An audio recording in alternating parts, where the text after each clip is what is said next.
Welcome, everybody, to the Thought Fuel podcast, a podcast dedicated to developing a positive mindset, a mindset where it helps you achieve everything you want in this life. I am Nicos Marcou, an HR executive based here in New York City. I have developed a lot of thought leadership about coaching, leadership, interpersonal connections, managing teams. And I find that the most all encompassing topic of interest that can really help and add value is that of mindset, about creating the right mindset, getting to know yourself, getting to know the inner voices that push you forward to achieve your goals is something that I can offer to the world, and I hope that you find very useful. The podcast was basically a creation because I was being asked by many people after my TED Talk went viral to provide more thought leadership, to share more ideas, to provide more updates. And I find that podcasting, is the Special Olympics for bald dudes. There's so many: Joe Rogan, Scott Galloway, Peter Attia, Tom Segura.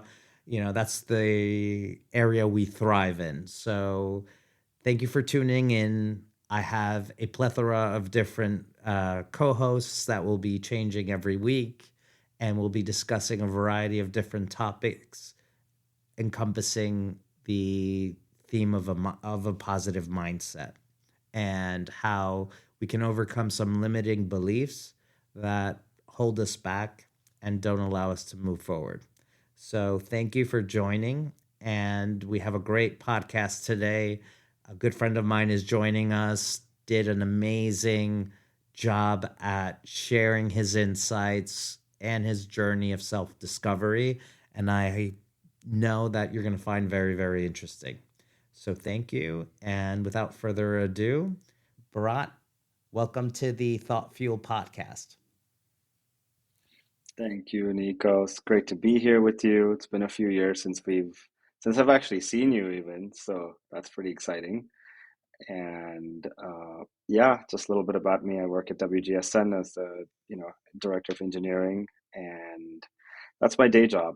But I think how you know me is through my kind of relentless investment in myself, public speaking, facilitation, teamwork, all of that. And so when you asked me if I would sit here and chat with you about mindset for a little bit of time, I said, sure, that sounds amazing. We do that anyway. And yeah, I'll stop there and let the questions and the interview kind of reveal the rest. Yeah, no, absolutely. Thank you. So, obviously the podcast is about mindset, and the way I kind of link it, obviously, the reason why I decided to actually apply massive action to renting out a studio and launching a podcast was the TED Talk. And one of the biggest questions that I get from people that I know in my inner circle and people that I interact with since the TED Talk went viral is, well, how did you do it? What can I do to get a TED Talk? Can I get my idea out there in the world? And the advice I give people is really, it's not just about that, because once you get to the stage where you put your idea out there in the world, you you start feeling more anxiety and facing the scrutiny of the world. So it's very important that you spend some time really thinking about who you are, and who's the version of you that you want to bring out to the world, right? And what kind of ideas you want to share with them. So I guess, Bharat, the reason why I asked you to be the first guest is you went through this amazing story of self discovery, and I know when we met you were living in New York, but I think in the last 5 years or so that I've known you, you've lived in 13 different states, multiple different countries. You've traveled to 20 different other countries. So why don't you tell us a little bit about your journey of self discovery? Mm. Well, I love how you touch upon self-discovery and travel together because I think it is related. It's absolutely has a thread that being alone with yourself for long periods of time kind of forces you to be introspective. And I find it meditative to be on an airplane sometimes, just alone, having nothing but the thoughts, just the night. So yeah, I would say travel has been a big component of my self-discovery. And it's been a big component of me trying to deconstruct who am I at my core and why does that matter? And how does that kind of relate to the world? So, perhaps I'd say that a little bit before we met, you met me at a period of time when I was really at the tail end of a huge public speaking training. And I spent a year working with Michael and Amy Port at Heroic Public Speaking. And it really sort of transformed my life. It really sort of brought the tools that I needed to speak, which I don't think I had before that. And how could I? We don't really learn this in school. We don't learn this in high school. We barely learn this in college unless we go and take it. And most of what we learn actually is a lot of shame. It feels very vulnerable to stand in front of people and talk. And then there's all these questions about, am I doing this right? How do I know? Is this the right thing to say? Is this real? Am I even being true to myself? And, sort of the layers of self-doubt that come in are really enormous, So when you take that as like the thoughts within yourself, and then add on the layer of how do I deliver these thoughts, even if you do get past all those barriers, even if you do know that you are correct, that, that's a very tall mountain to climb, in my opinion.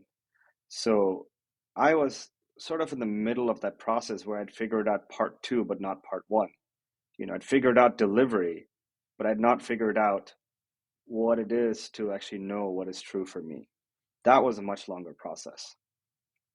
And the way, if I look back on it, it's not like I knew what the path was, because I think the path is kind of unique for everyone. It's really sort of finding the next thread, finding the next step, finding the next thing that reveals itself. It's sort of like a video game. You go through a door and there's a new room and you're like, okay, what is this? Let me understand this room. And I think that is self-discovery in a big part. For me, public speaking was one of the first things that opened up, and it was sort of like, okay, I have the skills. Am I going to go speak publicly? And surprisingly, the answer was no. After a tremendous investment, a massive community, both TEDx and the public speaking community, I just didn't feel called to saying like, okay, I'm going to go become a public speaker right now. That in that moment, it did not feel right to me. And what it revealed to me, sort of in this metaphor of like stepping into the next room, was that I have more work to do to let myself be seen by the world and let myself be heard by the world and to feel that I belong in this world. And I know that these are topics that folks in HR talk about from a corporate lens a lot, but from a personal lens, it's it's a big thing that I think a lot of people grapple with. And yeah. Yeah, and I'd love to interject there because, yeah, we do talk about it a lot in the corporate world, right? But we always talk about it from a corporate lens, right? Think about the benefit that people would have if they actually didn't just think about it, but they applied more mental frameworks, more activities, and applied massive action to kind of change their mindset. Um, what do you think helped you the most to kind of identify the limiting beliefs that kind of held you back from a mindset standpoint? Hmm.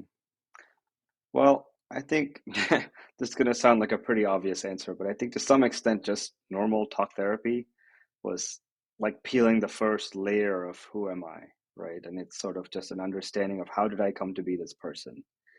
And that was a really intensive process for me, just kind of peeling the layers of childhood trauma, peeling the layers of this idea that I'd actually grew up in three different continents. I was born in India, spent many years in Nigeria, and then sort of my teenage years in America. And that definitely has an impact in my upbringing and who I became as a person. Um, and so I think that I would say was sort of like mandatory base work, the sort of like foundation of everything. And from there, I'd sort of participated in many different retreats. One in particular that was really transformative for me was the Hoffman Institute. They're based out in California, but also around the world. And it's a 1 week, format where you go in voluntarily, surrender your phone, and just go deep into finding who you are as a person. And for me, that was such a big unlock because I walked in almost with a guarantee in my head that I'm going to leave this place in 2 days, that I don't really want to be here. And I walked out with just a very significant sense that I'm not holding much shame about who I am in the world. And I'm not holding any anger towards the world or other people. I'm not holding any resentment. And, going that deep into my own humanity was really, really transformative, really profound. Um, and of course, from there are so many other things that I've done as well that kind of are, I would say, more of the evolution rather than the foundation work. Yeah. So let's do something that I think I should have done maybe earlier in the podcast. Remember, this is our first one, so we can just we can just roll with it. But we didn't really define what a mindset is, right? So, Bharat, what is a mindset for you? How Hmm. would you describe I it? want to, yeah, I maybe I want to answer that with an example that Yeah, a friend of perfect. mine gave me recently. And, he said to me, you can change your mindset anytime you want. And coming from a therapy lens, I was like, I don't know if that's true. Sometimes things are very deeply rooted and they're hard to get out of it. And but I thought about it and I was like, well, maybe I am in a place to change the way I think about things. And uh, I'm going to pick an example. So let's say that there's a belief about me that I say I can't be a good public speaker. Maybe that's my belief. But it's just as easy, but not simple, or just as simple, but not easy to change my belief and say, I'm a fantastic public speaker, right? And it's not like changing that belief actually makes it true. But the question to ask is it useful to hold this new belief, right? And I think that's the difference in mindset, is to kind of just hold a different belief. And I think when we did our TEDx work together, you held this belief, if I remember correctly, that you can attract the best speakers into our crowd, right, into our stage, and it worked.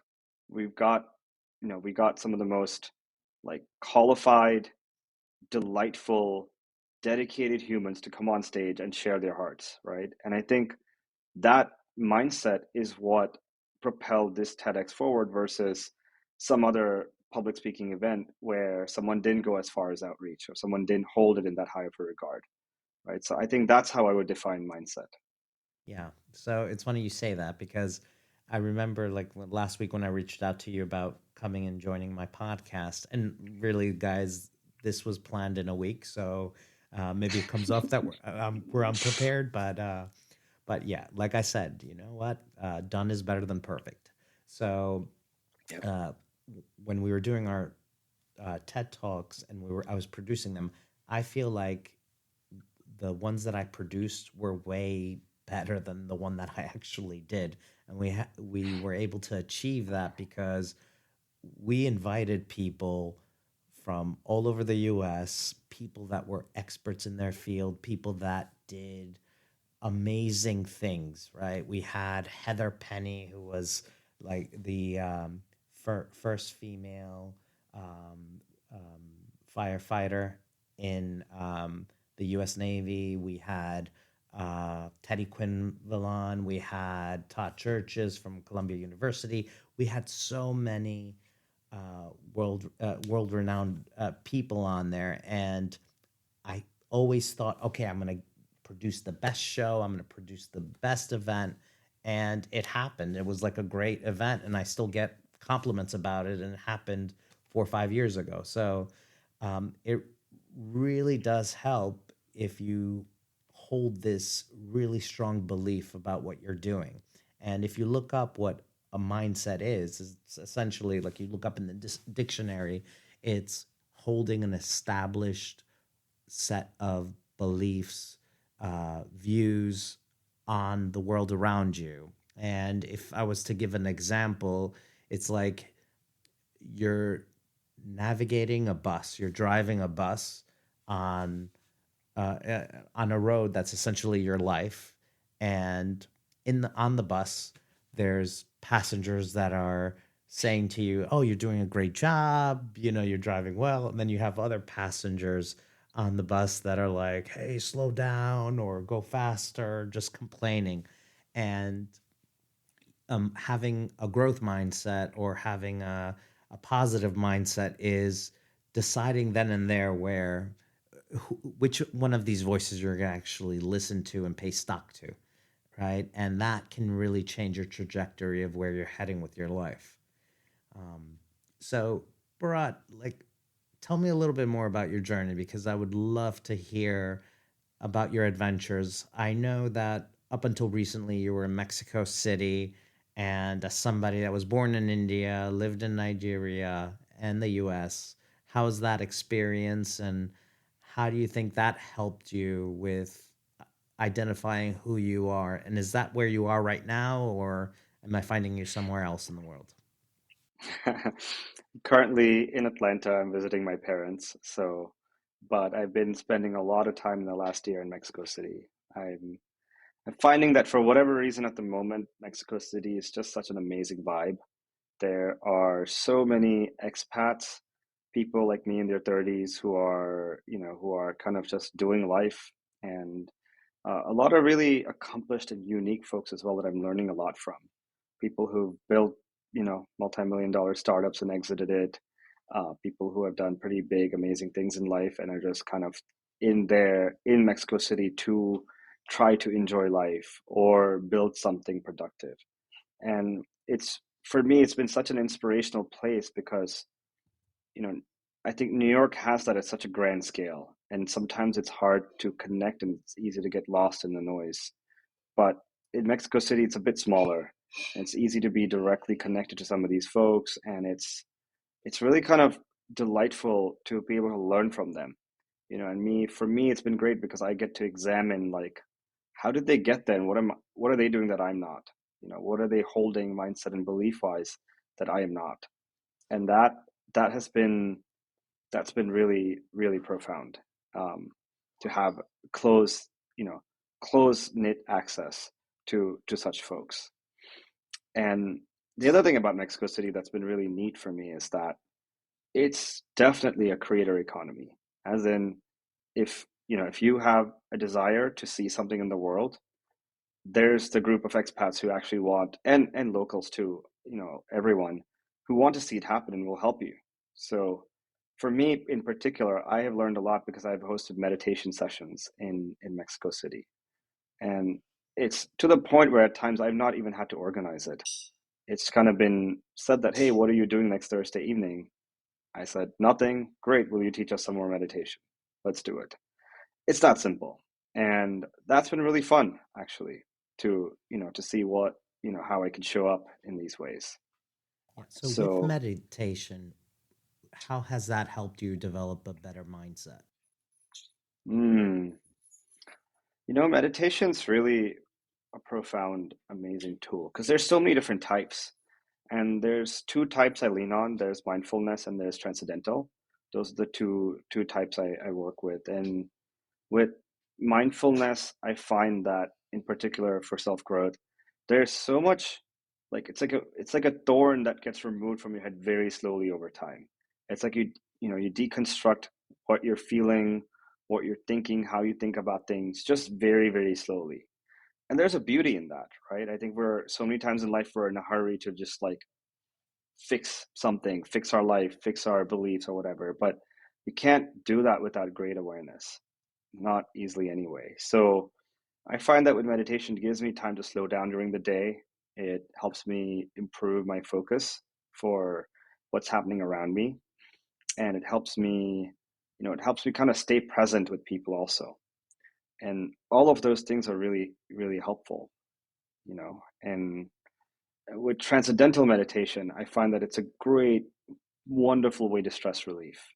It is just like transcending into another like dimension almost in 20 minutes, and just being able to manage stress so deeply that I can show up for my life, after a session. And that I think is really important. So, for those of us who don't know what transcendental meditation is, what is it exactly? Because when you say that, I'm picturing you on the top of a rock, kind of like in a. It's funny because when I lived in LA, there's actually a spot on a hike, which is kind of on top of a hill that we all go and meditate. So it's literally how you picture me, sometimes how I meditate, I guess. Yeah. But transcendental meditation is a mantra-based meditation. There's an organization you can check them out, tm.org, and they have sort of specialized this whole technique around using sound to put you in a meditative state. I highly recommend it. They provide sort of lifetime support once you're trained, and it really provides, like I would say, a comprehensive set of tools to, to understand what that format of meditation is, versus like, you know, the other the other ways of learning are really cool too, but they take time. TM is sort of like you show up for a training and then you get to practice it and learn it over the next few months, and it's pretty easy to kind of get into and master it. And there's like a very in-person or virtual community. So, I would say that, like, if you're serious about meditation, it is absolutely worth checking out and definitely worth the investment. At least I feel that way. Yeah, excellent, excellent. I want to touch on something you mentioned earlier. So you're in this cool city, Mexico City, and for those of you who have not been there, it is amazing. It's safe. Don't believe anything you read on the news, and if you don't go looking for trouble, you won't find it. But it's one of the most culturally rich places in the world. I think it has something like 200 museums, amazing restaurants, amazing nightlife, amazing people, and it is the center of business in Central and South America. So there are so many young professionals from all over the world out there, and they're all trying to figure themselves out the same way. Your people used to gravitate just to New York and London to do that. Mexico City is an amazing hub for that. So you've met all these amazing people in Mexico City that you admire, and they've achieved all these things. What do you, what can you distill from their mindsets that you can kind of share with the audience that might be something that they can emulate or, you know, take stock in and learn from? Yeah, I think one thing I'm gathering, and I've known this kind of even in our work together, but it's so clear to me that people who are massively successful are massively dedicated, and that they are willing to put every ounce of their energy into what they're doing, no matter what it is. And that is a pretty universal experience I have found. So if, a friend of mine, was he made a lot of money and meaning through sales, and he literally mastered sales in every way possible. Went through every training, read every book possible, experimented with every technique, found the mentors needed to, like to become the sort of sales expert, and really focused in on metrics. Like, what is it that I need to achieve to make sure that this is on a successful track? And I think, that like level of commitment is kind of what's required, right? Mindset wise. And it's, as you talked about podcasts earlier, like most people quit after two podcasts. It's true, because that's just like a short form view of what might happen when going from Well, like not only that to interrupt, but I think there's so many people out there that think about doing it, and it's not just about podcasting, it's about everything. Writing a book, yes. creating content on social media, a podcast, anything that forces you to put yourself out to the world. We think about it, and It consumes our thoughts, maybe on a daily basis or a weekly basis, but that we stay there within our thoughts, within our head, and we don't apply that massive action that's needed to start. And I think, yeah, you have a lot of people that quit after the first or second episode, right, of podcasting. But there's so many people consuming content thinking, hey, I could do that. And they don't do it. And you need to start. You need to start. And you need to take a look at what's actually stopping you and then move on, right? Like for me, the biggest thing was, all right, well, I don't know how to launch a podcast. I don't know how to produce one. Okay, well, let me pay somebody, right? And I'll figure it out, right? And as I said, done is better than perfect. But going back to what you were saying, manifesting is real, right? People who wake up thinking about something and applying action to those thoughts and doing it daily and being consistent, they eventually achieve what they're looking for, right?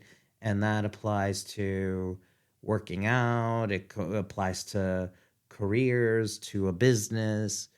If you think about something daily and you apply action to it, massive action where you're so, I don't want to say obsessed because there's so many negative connotations with it, but passionate about it, you'll be successful. And because, when you have that level of passion, it's infectious. People admire it. People want to be around it. People want to follow you, right? Um, and we see that when you see somebody in the, like, for example, Sam Altman right now, right? All these people are going to want to follow him because he showed that he was very passionate about what he's doing. It's infectious and it's admirable. So apply that thought to what you're passionate about. Yeah, there's 100%, and this is bringing up another mindset I've seen that's very common with people who are massively successful, which is that they are obsessed with their customers, or clients, or sort of the outcome of it, not with themselves, right? So the mindset there that's really helpful is that instead of sort of going of, am I doing this right? Which is not really a helpful mindset in most cases. It sounds like it is, but it's really not. It's really about distilling that, am I doing it right, to like, what is right? Right. And if right is an outcome, then tie it to that and focus on that, because it's a lot less personal, a lot less pressure that way.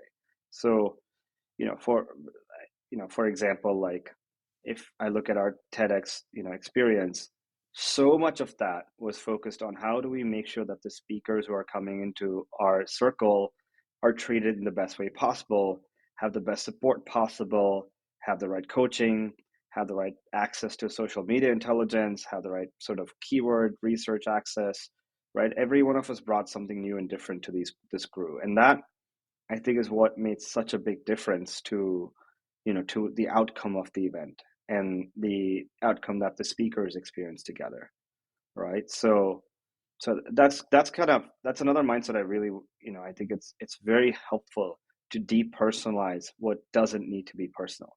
Because if it is personal, it's very easy to get demotivated and forget about it, right? Absolutely. Absolutely. So I guess you've done all this public speaking training, right? What does most thought leadership about the area of like being self-aware, getting more in touch with your inner voice and your inner thoughts and your Mm. personal viewpoint kind of offer? Mm. Wow, I need to think about that. That is a really deep question. That's what we're Huh. here for, man, the deep questions. I think that the meeting of the self, as in you meeting yourself, me meeting myself, it's a lifelong process.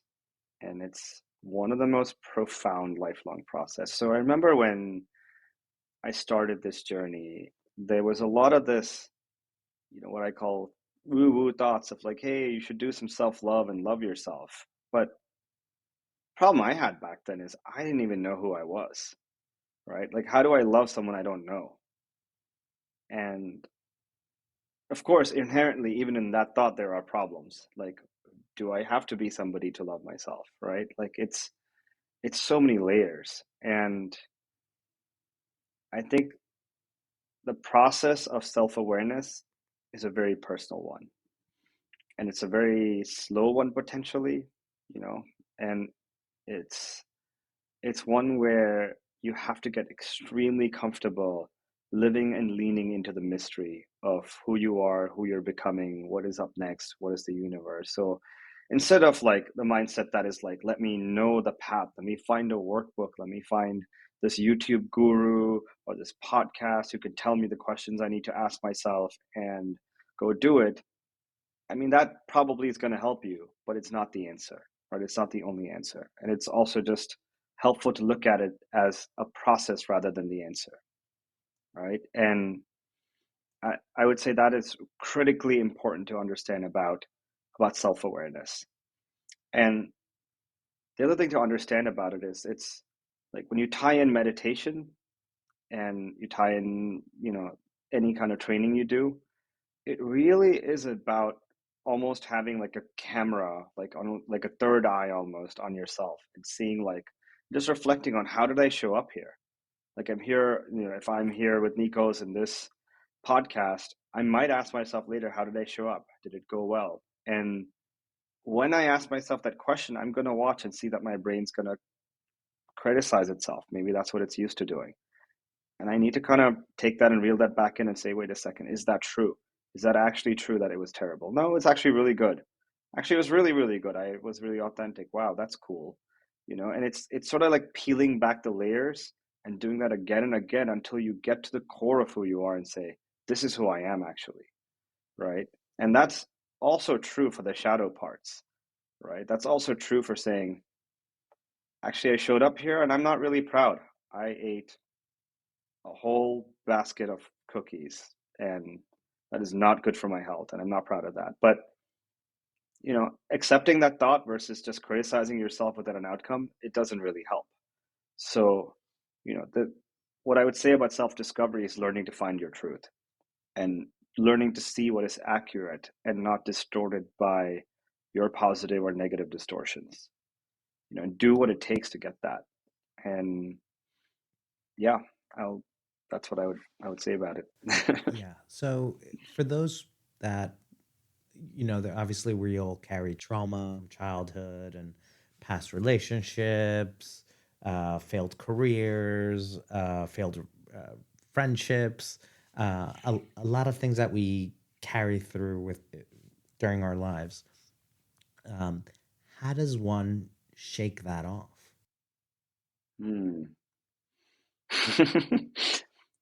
You don't, I would say, and that's not a negative thought. I think it's actually the opposite. I think you embrace it, right? That's the starting point, is learning to. It's kind of like this. I'll take something simpler like public speaking. For me, I was terrified. In fact, I was absolutely horrified about speaking in front of people. Like I held an immense amount of shame about my voice, my presence, my face, all of that. And the only way I was able to dissolve it was actually to go into the spaces where I was speaking and going, this actually isn't that scary. Getting feedback, positive, negative, neutral, and saying, oh, actually, this is exactly how I show up, right? This is what works for me. And this is what doesn't work for me, for example. So it's, it's that process of deconstruction. It's a process of deeply understanding yourself, as I was saying earlier. And with trauma in particular, of course, I am not a psychologist, but I think it's helpful to seek the right kind of help. And for me, that was talk therapy, that was the Hoffman Institute.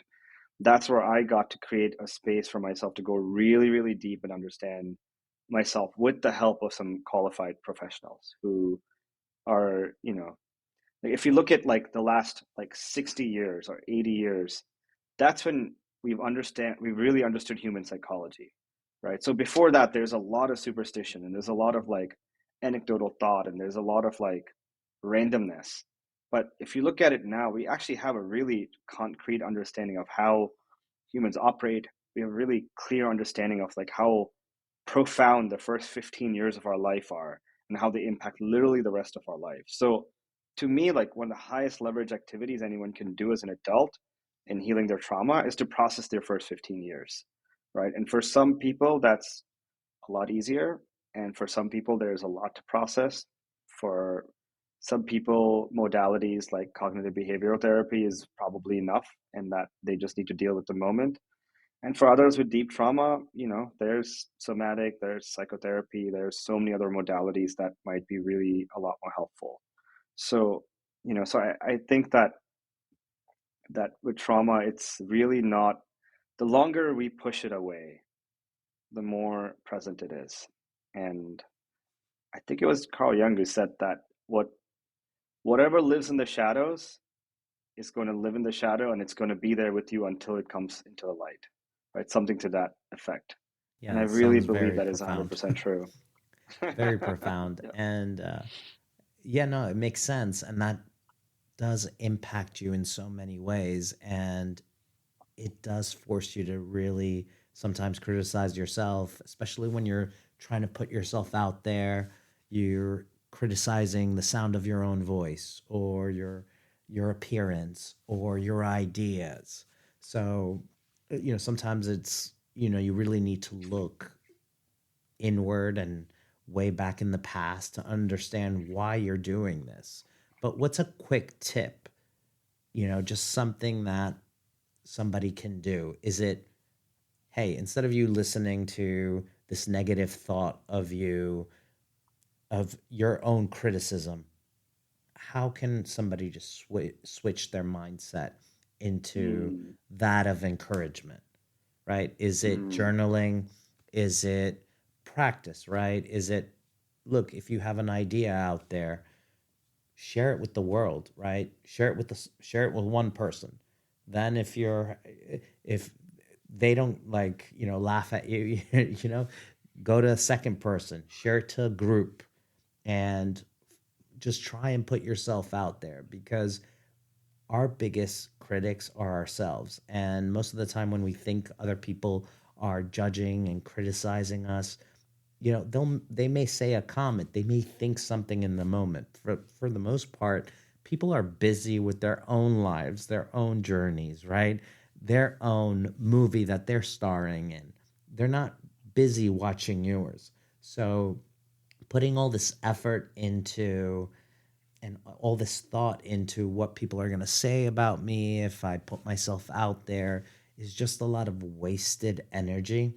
And I think the more you kind of ingrain that into your mind, the better it is for you to move forward. So, Bharat, tell me a little bit more about, you know, how this has helped you, like the public speaking, and the self discovery in your current relationships, your friendships, your role professionally. I know you do a lot of volunteering. That's how we met, right? And I know you're very involved in the world of robotics, which is very exciting. yeah. Yeah, I love this question. It's because it's going to force me to, keep reflecting on how this work has changed me as a human. And what I would say is different types of work have served me differently. So public speaking, what's so beautiful about this process, whether it's public speaking or some kind of writer training or some kind of podcast training, right? Like all of these activities actually, sure, you may become famous, sure, it's going to change how you show up in the world. But the main thing I got out of it is it got me to really clarify my thinking, and it got me to ask myself, what is it that I'm actually trying to say or communicate with the world? And that's not something that happens just in the mind. It happens by putting something down on paper, happens by putting something out in voice. And and it's very clear if you look at, like, let's say a book, for example. A book is so well researched. It is probably one of the highest leverage activities anyone can do. But I guarantee the person who wrote that book did not have that clarity when they started writing that book. So writing the book is the process of clarity, right? And public speaking is the process of clarity. And one of the ways this training has helped me is sometimes if I have to communicate something important, I literally sit and treat it as a full project, as if it's a new speech that I'm writing or a new essay. And I'll sit and I'll write it out and I'll ask myself the questions that need to be asked, and I'll, journal on it or research on it, and get really clear on what is it that I need out of this situation, or what is it that I'm trying to communicate. And one of the areas we flexed this was in the TEDx. It's really asking our speakers, who exactly is your audience, right? And the answer is not anybody who watches TEDx, right? So if you're the expert on you know on childhood trauma, people who don't think they have any childhood trauma or are not interested in exploring it are probably not going to look at it, right? Kids 5 to 7 years old, definitely not going to look at it, right? So there are absolutely ways to dial into who your audience is. And I think that is one of the greatest gifts I got at a public speaking training, is to try to understand who am I actually speaking to today and what matters to them. What do I have in common with them? What are the questions they're not thinking about, or what do they not want to acknowledge and answer, right? So when you get into asking these questions, the communication is really next level. And um, and then on the other side, with the rest of how this work has changed my relationships with people. There's a quote that you can only meet others as deeply as you met yourself. And I remember reading this quote 10 years ago, and it didn't really make sense. I was like, I don't really understand this. And if that quote doesn't make sense to you, that's okay. That's a great place to be, because then you know that there's more to meet yourself, right? And then what I know now is, by seeing all these versions of myself, I have a really deep attunement to people and what they're thinking, what they're feeling. I have a way of creating space for their thoughts. I have a way of, like, helping them understand themselves deeper, helping me understand them. And I'd say that, like, the bonds that I've been able to create with people because of this skill is really, really profound. Like deep friendships, deep work together, um, and really creation of a lot of meaning, as opposed to just living life and just on autopilot. I think there's this sort of intentionality that comes in with all of this, and just kind of helping people feel seen and heard by me, and also making sure that I check in with myself and see, do I feel the same? Do I feel similarly that this person is somebody who is making me feel valued, heard, seen, and all those, all of that. Um, so at a high level, I would say that, that would be my answer to. Yeah. And I love that quote because, and this is the first time I heard that quote, but it really does say a lot. Like if you know yourself only superficially, then you're going to, everyone you meet, you're really just going to get to know them superficially, right? But if you actually applied all that deep understanding of who you are, you're able, and seen the joy out of it, you'll seek that joy in other people, right? So I think that's very fascinating. And it also allows you to be more empathetic, right? It puts you in this space where, all right, well, what's this person going through? How can I help? How can I make this person feel heard? Um, in modern day life, right, we're bombarded by all these stimuli, right? I think this is the first time in a while where I'm not looking at my phone. I don't have my phone in my pocket, right? And I'm thinking about, oh, who's messaging me, right?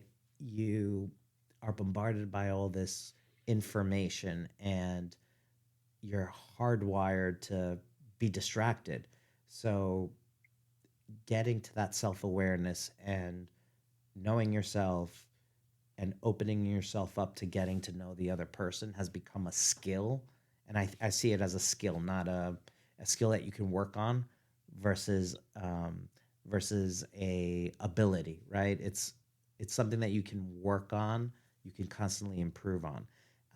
I feel like we've lost it in the last 10 years, right? Obviously, we're in the age group where we remember life without cell phones and being bombarded with constant information. So I think you can see where I'm coming from. 100%. Yeah, 100%. I think we've definitely come to a place where we live in an attention economy, right? And that looks like, in the past, if you looked at it, a company like Netflix would say, my competition is every other streaming service. But I think what they realized a few years ago is that's not true, right? Their competition is not just Amazon Prime or Hulu or HBO Max. Their competition is actually Facebook and Instagram and TikTok, right? Because that's where your attention is going. And if you're finding more entertainment out of, let's say, TikTok versus Netflix, Netflix is going to lose subscribers, right? And what we don't think about as individuals is this is all how society is designed for us. But what is actually serving us, right? Do we, what do we actually need? What does our brain need every day to work in an optimal state, right? And I think once you start really examining that question, you will probably find answers that are very important to you. And for me, that was like, okay, mandatory, I have to create time for meditation because the default world, the very default choices are I open my phone and there's a notification. And I can't live in that world the whole day, right? I open my No, work you can't. laptop and there's a Slack message. Yeah, it's torturous. I mean, it's hard for you to really think while you're consuming. And Yep. that's why it's important to dial that out as much as you can. And that could be, all right, well, if you go to the gym, don't take your phone. You don't need to take your Yeah. phone with you. Use that 1 hour to really focus on your thoughts and work out and get out all that stress, that anxiety. So, obviously, people may have a visceral reaction to meditation, right? I hear meditation. I know I'm not going to meditate. I know a lot of our audience won't meditate, but you touched upon a topic before in your answer that I think a lot of people can do and is more realistic for them to do, and that is journaling. And really, if you're approaching a big process, a difficult conversation, it's stepping back and really thinking it through, thinking who your audience is, trying to articulate who you are, what you're trying to say, who is the person that you want to present, which points are important to you, and which ones you want to show that matter to you, how you can get people to share that consensus, make it make it feel as if you're in the team together, right? Try and create a win-win solution, right? Because everybody wants to win on everything and they lose out, right? Because you're not going to win on everything, right? You're not going to win on every single thing you do, and you're not going to win on every interaction, right? If you're waiting to win on every interaction, you're not going to meet anybody.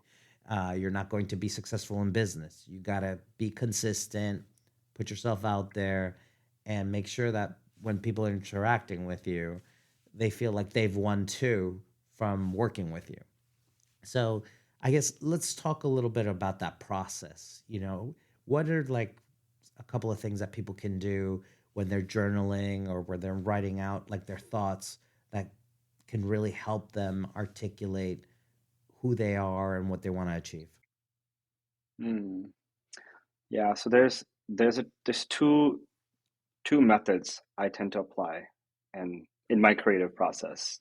Um, One is just kind of free form writing a brain dump with absolutely no guardrails. And it's really, really important when I say no guardrails, because what that also means is no judgment. So it's almost just like a stream of consciousness that just keeps going on paper. And it's like a commitment. I'll set a timer for, let's say, 15 minutes and say, I'm going to write and I'm going to write and I'm going to write for 15 minutes. I don't care what the thought is. I don't even care if it's related to the topic I started on. Right. And the reason to do this, and the reason to do this with no judgment, is this creates a body of work that you can look at later. The brain is not very good at doing two things at once, right? So it's not good at saying, let me write this sentence. Oh, wait, I made a grammatical error. Let me go back and fix it.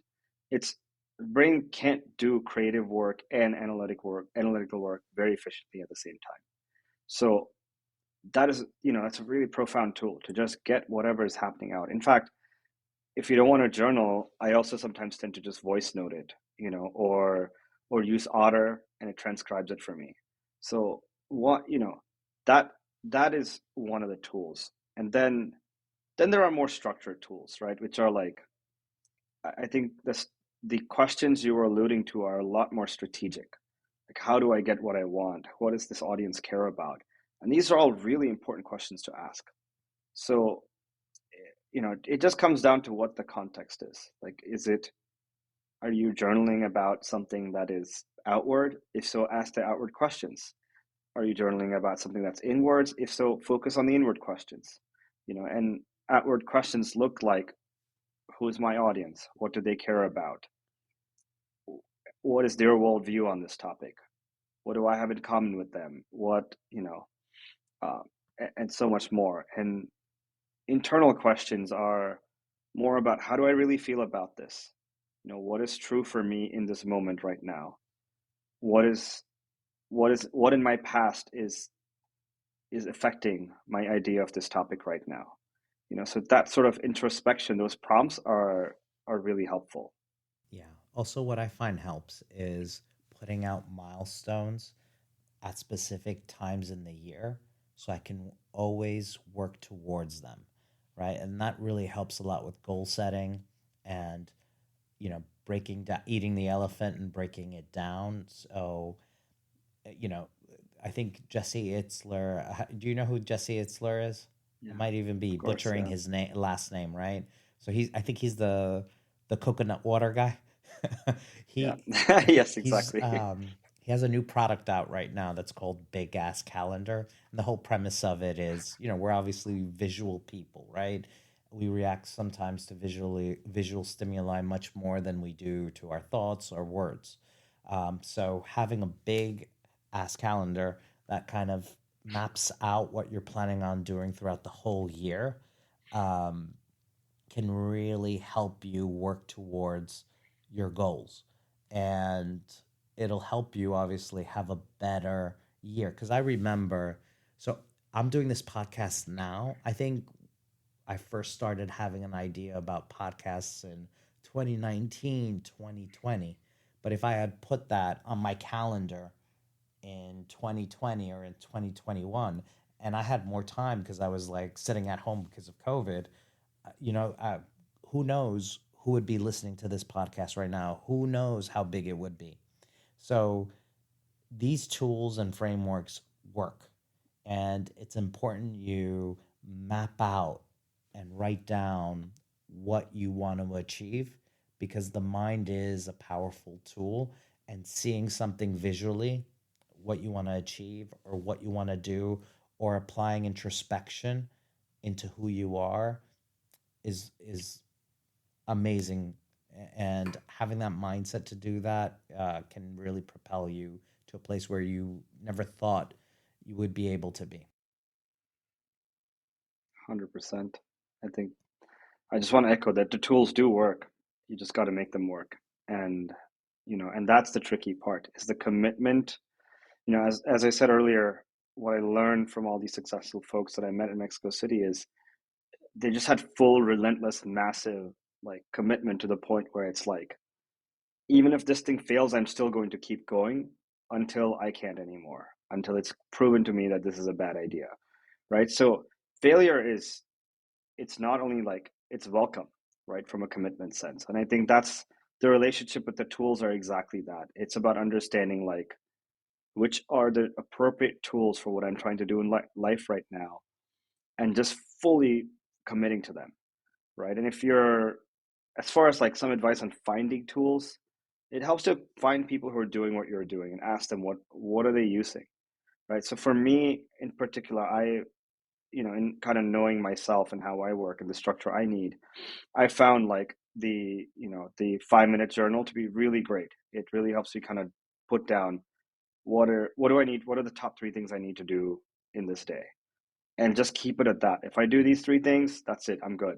I've hit the main things in my life, and of course, I'm going to do a lot more. Of course, I'm going to do the mundane things like laundry and dishes and all that. But the question is, what are the top three things, right? Or top five things, or whatever it is that the bandwidth of your day allows.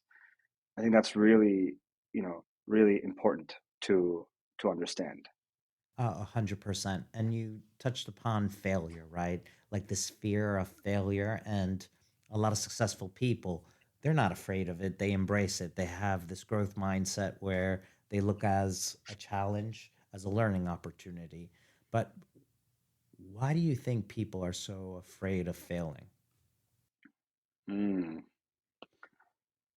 It failure is scary, and it's scary because a lot of how we operate in humanity is by acceptance of people. Now, from what I read, it's this understanding that way back in the day, hundreds of years ago, we are a very tribal people. Seth Godin actually talks about this a lot. It's like we live in tribes. We need our people, and we need them to accept us. And back when we were physically spread out without digital connection, that was critically important because the doctor is part of your tribe, the shaman's part of your tribe, the warrior, the protector is part of your tribe, and you need these people to operate.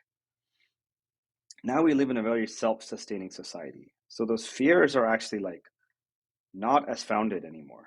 They are true to our body because our body hasn't caught up to what the reality of the current world is. But acceptance, if you don't find it in one place, you could probably find it somewhere else. In fact, we live in so many micro communities right now that, like, if you have a weird hobby or a weird way of thinking and you believe it's right, there's probably a community out there who focuses and specializes on it, right? So, like, the fear of failure right now, I think, is really a fear of like, where can I be accepted, and finding those places and finding your acceptance, if that's how you live life, and that's your choice, right? That's the beauty of we get to choose how we live our lives, and uh, you know, yeah, I would say that that is the Yeah. basis of failure. Yeah, that's a very articulate response. I love it. So before I let you go, Bharat, can you give me like a book recommendation? I always try and like um, get book recommendations from people, and I know that we discussed a lot of topics, but anything that you could recommend to our listeners today? Mm, wow. I Nikos, you told me about this question that you may ask me this question, and I said I'll prepare and think about it, but I didn't because I'm literally reading five or six different books at the moment. Um, but there is a book that's coming to mind right now, and I would say that this is a book mostly for men, and this is a book that really helped me find a lot of healing. It helped me understand society. It helped me understand like what it means to have grown up in the generation that we are in. So it's a book by Robert Glover called No More Mr. Nice Guy. And it's a book about basically understanding our patterns as men, and how a lot of these patterns, they've been taught to us, but they're not actually helpful. It's really a massive workbook. So that would be my recommendation for, based on today's conversation. Awesome. I'll check it out. So thank you, Bharat. And thank you to all our listeners who tuned in. Again, this was episode 1 of the Thought Fuel podcast. If you have any feedback, whether it's positive or constructive, we are here. We want to improve with you. And thank you for dedicating an hour of your life to getting to know us. Thank you.